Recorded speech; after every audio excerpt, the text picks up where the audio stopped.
Hello guys, तर आजचा आहे न्यू ब्लॉग. हा मालेगाव ते मनमाडचा घाट आहे आणि त्याचा घाट आहे चोंडी घाट आहे. तर आता आम्ही इकडे आहे. तर आजचा आमचा लास्ट दिवस आहे इथला चोंडी घाट. तो इथं आम्ही तेव्हा तुम्हाला घाट दाखवतो कसा आहे. हा बा घाट आहे. तेव्हा आमची माणसं इकडं, ही बाई आमची रिया आहे, दिसली काही रिया. हा बा तो तुम्हाला दाखवतो. तो शेठचा पोर आहे आणि तो कामावरची लेबर माणसं आहे आमचे. हे आमचं ट्रॅक्टर बघू शकतात. तिकडं आमची माणसं थांबेली. सकाळचे वाजून राहिले 7:30. तर 7 वाजता आम्ही कामावर जायचं. आता आम्हाला लास्ट पिचिंग आहे म्हणून लवकर करून लवकर आम्ही घरी जाऊ. तुम्हाला दाखवतोय बा,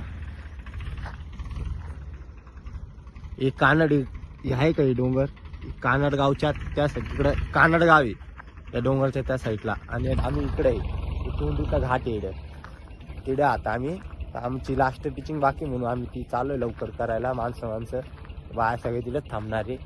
तेव्हा ट्रॅक्टर आमचं निघालाच आहे. त्या माणसं तिकडे माणसं आमचे पुरे या गाडीला तुम्हाला दाखवतो. पिचिंग आमची झाल्यावर असं पाणी साचतं आमच्या पिचिंगवर. त्यासाठी आम्ही पिचिंग करतो. वनतळे पशु प्राणीसाठी त्याच्यासाठी आम्ही बनवतो. भेटू आपण नेक्स्ट व्हिडिओला. चला बाय.